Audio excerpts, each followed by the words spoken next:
Constable भर्ती का इंतजार कर रहे लाखों साथियों के लिए बहुत बड़ी खुशखबरी सामने आ रही है।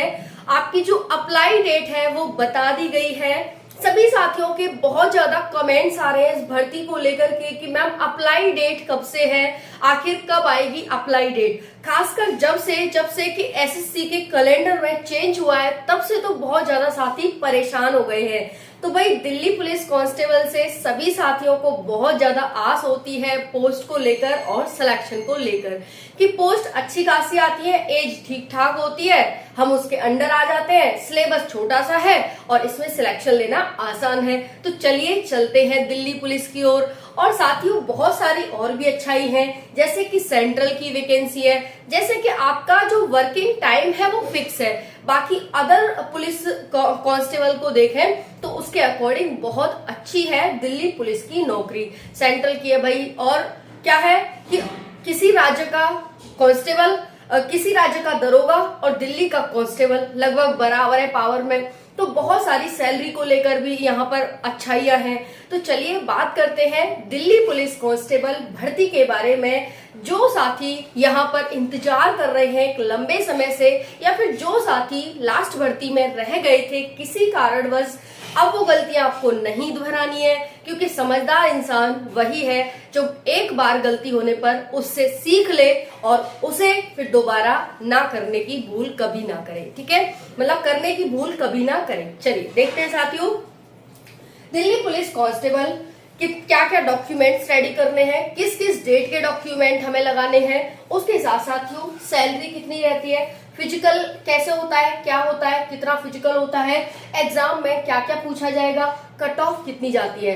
खासकर लड़कियों के लिए कट ऑफ यहाँ पर मैं बताऊंगी कि कट ऑफ कितनी जाती है, और साथ ही साथ मेल फीमेल दोनों की बताऊंगी। लेकिन लड़कियों के लिए बहुत अच्छी नौकरी ये मानी जाती है। उसका कारण साथियों साफ है कि भाई इसमें क्या है, टाइम फिक्स है, आपको दिल्ली में ही रहना है, कहीं इधर उधर नहीं जाना है। बहुत अच्छा है। ठीक है, अब साथियों एक अपडेट है जो कि दिल्ली पुलिस कांस्टेबल की तरफ से अभी आया है। वो अपडेट क्या है वो आप सभी को जानना बहुत जरूरी है साथियों, बहुत जरूरी। तो जान लेना, उसको भी बताऊंगी। चलिए देखते हैं।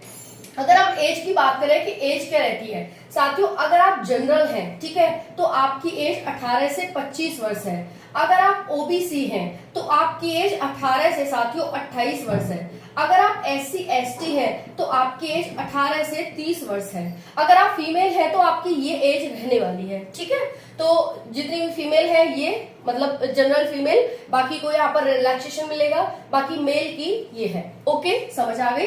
क्वालिफिकेशन क्या है, तो आपने 10वीं तो करी होगी, 10वीं में 2 साल और जोड़ देना, यानी क्या हो जाएगा 10+2, यानी 10वीं के साथ बाद आपने 2 साल और पढ़ाई करी हो स्कूल में, तो आप 12वीं पास माने जाएंगे, और 12वीं पास ही इसमें मांगा गया है। चलिए उसके बाद है साथियों पोस्ट। साथियों देखिए पोस्ट कितनी आएंगी, इसको लेकर बहुत ज्यादा साथी परेशान है, तो मैं आपको बता देती हूँ 5000 प्लस पोस्ट इसमें आने वाली हैं। 5000 प्लस पोस्ट बहुत ज्यादा पोस्ट है, कम पोस्ट नहीं है। दिल्ली जैसे एरिया के लिए ऑल इंडिया के मेल फीमेल इसके लिए भर सकते हैं। ऐसा नहीं है कि सिर्फ मेल भरेंगे या फीमेल भरेंगे। मेल को कुछ एक्स्ट्रा डॉक्यूमेंट्स की जरूरत होती है, जो कि मैं बताऊंगी कि कौन कौन से एक्स्ट्रा डॉक्यूमेंट्स आपको लगाने हैं। ठीक है, चलिए उसके बाद है सिलेक्शन प्रोसेस। सिलेक्शन प्रोसेस के बारे में जानेंगे तो भाई बहुत ही आसान है। क्या है, पहले आपका CBT पेपर होगा, फिर साथियों आपका फिजिकल होगा, और फिर आपका मेडिकल और DV हो जाएगा। ठीक है, मेडिकल DV। तो ये आपका सिलेक्शन प्रोसेस है। 3 स्टेप में आपका सिलेक्शन कंप्लीट है ना। और सिलेक्शन करके ट्रेनिंग, और ट्रेनिंग के बाद आपकी ट्रेनिंग पर भी सैलरी मिलेगी, बाद में भी सैलरी मिलेगी। तो जैसे ही आपका लिस्ट में नाम आता है फाइनल में, वही से मान लो आपकी सैलरी शुरू हो गई। ओके, चलिए देखते हैं नेक्स्ट सिलेबस क्या है। तो सिलेबस के बारे में अगर जानेंगे तो बहुत आसान सा सिलेबस है। कुछ नहीं करना आपको रीजनिंग पढ़नी है नॉर्मल, आपको मैथ पढ़ना है नॉर्मल, और आपको GS पढ़नी है नॉर्मल।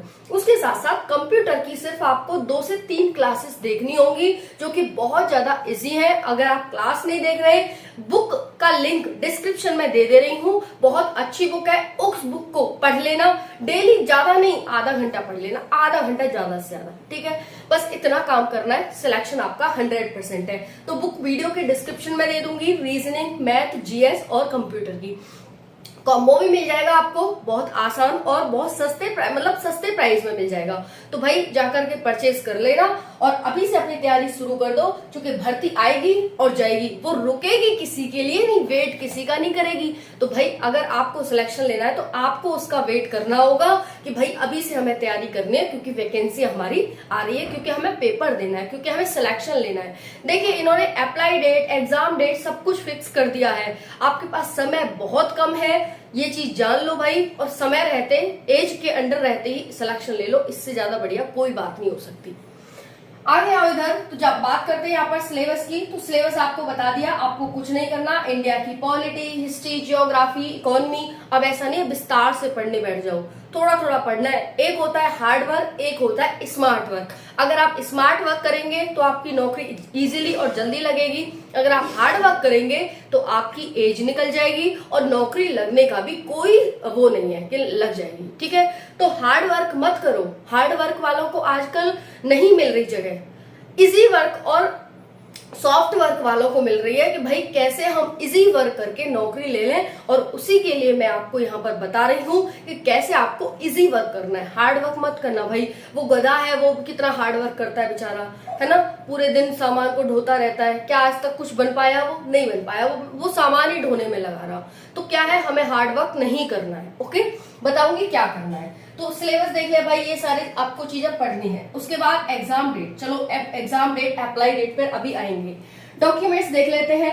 आपको 10th की मार्कशीट, आपको 12th की मार्कशीट, नाम, मम्मी पापा का नाम, डेट ऑफ बर्थ बिल्कुल सही होनी चाहिए। मार्क्स डिफरेंट कर सकते हैं, 10th में अलग मार्क्स होंगे, 12th में अलग मार्क्स होंगे। अब ये मत सोचना कि भाई मार्क्स को भी सेम कर लेते हैं, इसमें अलग है इसमें अलग है ना, कहीं इलीगल तो नहीं है या फिर कहीं हम बाहर तो नहीं कर दिए जाएंगे, ऐसा मत सोचना। मार्क्स कोई बात नहीं, डिफरेंट कर रहे हैं ना, कोई बात नहीं, चल जाएंगे, है वो चल जाएंगे। उसके बाद है साथियों आपका आधार कार्ड। क्या है?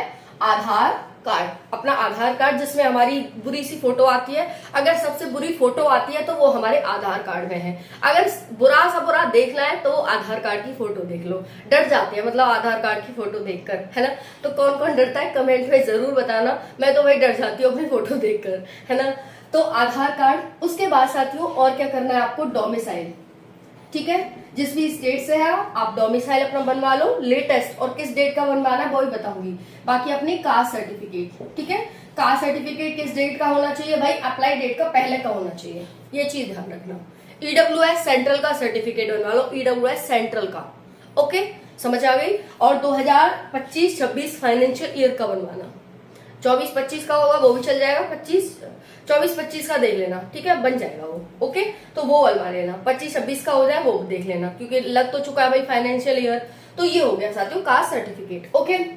उसके बाद क्या है साथियों? उसके बाद इनकम सर्टिफिकेट है तो ठीक है, नहीं तो साथियों आपको क्या करना, इतने डॉक्यूमेंट्स अपने प्रिपेयर कर लेने हैं। उसके बाद साथियों आपको अपना फोटोज कम से कम 7-8 फोटो देख लेना, जो आपकी पूरी भर्ती में काम आए, चेंज नहीं करने आपको, ओके।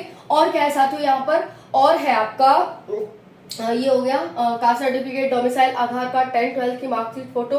और उसके बाद साथियों आपको बाकी और कोई इन्फॉर्मेशन होगी इससे रिलेटेड डॉक्यूमेंट से। हाँ, जो बॉयज है उनको क्या करना है? उनको अपना लाइट मोटर व्हीकल का ड्राइविंग लाइसेंस बनवा लेना है भाई।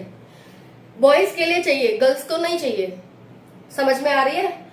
लाइट मोटर व्हीकल का ड्राइविंग लाइसेंस बॉयज को चाहिए, बनवा लेना है आपको। फिर बाद में एंड टाइम पर मत कहना कि मैम हमारा बना नहीं है, कि ये है फलाना है ठिकाना है, ओके। तो ये हो गया आप सभी का। अब उसके बाद है साथियों सैलरी जो आपकी रहती है साथियों, वो आपकी कम से कम यहाँ पर आपको 50,000 टोटल कुल मिलाकर 50,000 की कम से कम आपको सैलरी मिलती है।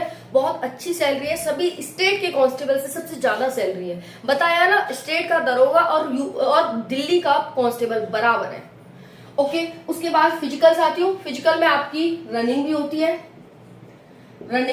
उसके बाद हाई जंप भी होती है और लॉन्ग जंप भी होती है, ठीक है जी।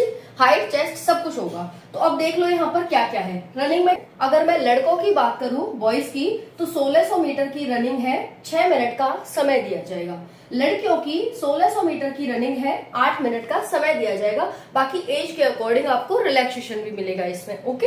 हाई जंप की बात करते हैं साथियों, तो हाई जंप की बात करें बॉयज के लिए यहाँ पर 3 फीट 9 इंच हो जाती है, 3 फीट और 9 इंच। उसके बाद लड़कियों की हो जाती है 3 फीट। अगर मैं लॉन्ग जंप की बात करूं तो साथियों ये हो जाती है 14 फीट लड़कों के लिए और 10 फीट हो जाती है लड़कियों के लिए। ठीक है जी।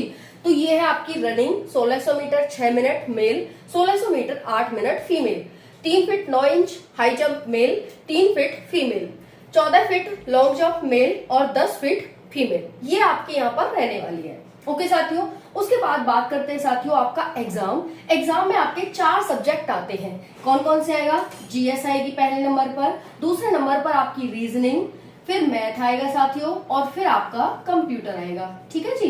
तो ये आपके सब्जेक्ट आते हैं। अब ऐसा नहीं है कि भाई आपको समय का इंतजार करना है, जैसे होता है ना कि इसके लिए टाइम फिक्स है, पहले आपका यही वो सब्जेक्ट खुलेगा, ऐसा नहीं है। किसी पर आप कभी भी कैसे भी चले जाओ, है ना, तो वो वाली बात रहती है। तो जीएस आपके 50 प्रश्न आएंगे, रीजनिंग के 15 आएंगे, मैथ के 10 आएंगे और कंप्यूटर के 10 आएंगे। ठीक है। यहाँ पर रीजनिंग आएगी 25 और मैथ आएगा 15। ठीक है जी। तो ये हो गए आपके 25 और 25, 50 और 50, 100। तो क्या है भाई, 100 प्रश्न आएंगे, 100 मार्क्स के आएंगे और 1.5 घंटे का आपको समय दिया जाएगा। ठीक है जी। 1.5 आवर का समय मिलेगा आपको। सीबीटी आपका पेपर होगा। उसके बाद आइए कट ऑफ। भाई लड़कियों की कट ऑफ 50-55 तक जाती है। फिजिकल की कट ऑफ बता रही हूँ, फिजिकल की कट ऑफ 50-55 तक जाती है। तो हार्ड कट ऑफ नहीं जाती। लड़कियों के लिए बहुत अच्छा सुनहरा मौका है, यहाँ पर बहुत ज्यादा सुनहरा मौका है। ठीक है। तो जितनी भी लड़कियां यहाँ पर 50-55 नंबर आप ले आएंगी, वो भी जनरल वाली लड़कियां, तो सिलेक्शन यहाँ पर 100% है। ओके। तो ये है साथियों आपका 100 में से। उसके बाद साथियों एग्जाम डेट देख लो, नवंबर दिसंबर 2025 आपका एग्जाम डेट है। और आपकी अप्लाई डेट साथियों जुलाई से सितंबर के बीच कभी भी आपकी अप्लाई डेट आ जाएगी, ऐसा ही कैलेंडर में मेंशन है। जो आपका नया कैलेंडर आया है, पहले सितंबर 2 सितंबर थी इसकी अप्लाई डेट, लेकिन अब वो चेंज हो गई है। अब जुलाई से सितंबर कभी भी किसी भी दिन और किसी भी महीने में आपकी जारी हो सकती है, क्योंकि जुलाई सितंबर अक्टूबर ये 3 महीने हैं। इसमें अगर आपने समय वेस्ट किया तो आप नौकरी से बहुत दूर चले जाएंगे। इस चीज को ध्यान रखना। समय बहुत कम है, तैयारी करो, मेहनत करो और एक नौकरी जरूर ले लो, क्योंकि बहुत जरूरी है नौकरी लेना। ओके साथियों, तो सारी जानकारी मैंने यहाँ पर दे दिया आप सभी को। कोई और डाउट रह गया हो तो कमेंट्स के माध्यम से जरूर पूछ लेना। बाकी लाइट मोटर व्हीकल का ड्राइविंग लाइसेंस लड़कों को ही बनवाना है, लड़कियों को नहीं बनवाना है। ठीक है जी। ये हो गया।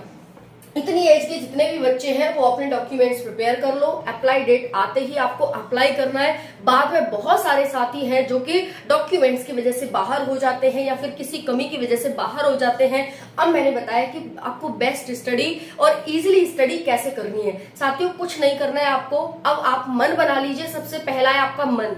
आप मन बनाइए कि मेरे को सिलेक्शन लेना है और मेरे को पढ़ाई करनी है। जिस हद तक मैं जाऊंगा मेरे को पढ़ाई करनी पड़ेगी, मैं करूंगा। क्योंकि साथियों सबकी अपनी अपनी अलग अलग नॉलेज होती है। मैं ये नहीं कह रही कि आपको पूरी नॉलेज होगी या बिल्कुल नॉलेज नहीं होगी। आपको पता है कि आपको कितनी नॉलेज है और कितनी नॉलेज आपको UP police constable paper clear करने के लिए चाहिए।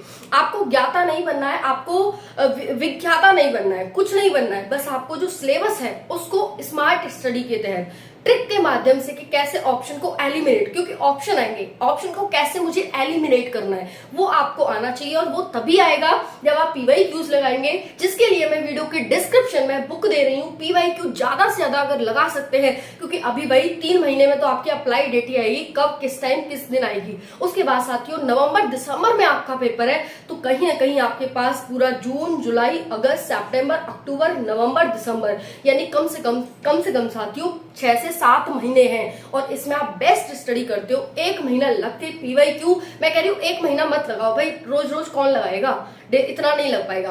तो ज्यादा नहीं, आप 2 घंटे डेली PYQ जरूर लगाओ, जरूर। इससे आपको आइडिया लगेगा क्वेश्चन कैसे टैकल करना है, क्वेश्चन कैसा आएगा और मेरे को कैसे सिलेक्शन लेना है। बच्चे स्मार्ट स्टडी से ही सिलेक्शन लेते हैं, हार्ड स्टडी से आज तक किसी ने सिलेक्शन नहीं लिया है, इसी ध्यान रखना। स्मार्ट स्टडी में मेहनत करनी पड़ती है, टाइम टेबल बनाना होता है, सारी चीजें करनी होती हैं। तो माइंड सेट बनाओ, सिलेबस देखो, PYQs देखो और लग जाओ। बस ज्यादा नहीं पढ़ना है आपको, बस 6 घंटे डेली पढ़ लो, इतना ही कर लो। बस 6 महीने पढ़ लो, 6 घंटे इनफ है आपके लिए। और अपडेट ये है कि अब कोई भी दिल्ली पुलिस में सिलेक्टेड बंदा सोशल मीडिया पर कोई भी वीडियो शेयर नहीं करेगा। ये अपडेट है भाई आपके लिए, है ना। तो अभी ताजा ताजा अपडेट आया है कि कोई भी दिल्ली पुलिस कांस्टेबल में सिलेक्टेड बंदा है, मैंने अगर यूपी पुलिस बोल दिया, वो सॉरी, दिल्ली पुलिस कांस्टेबल में सिलेक्टेड बंदा है और वो सोशल मीडिया पे कोई यूट्यूब, इंस्टा कहीं पर भी वीडियो बनाता हुआ देखा जाता है, ठीक है, तो उसके खिलाफ कानूनी कार्रवाई की जाएगी और उसे बस बर्खास्त कर दिया जाएगा। जय हिंद, राम राम।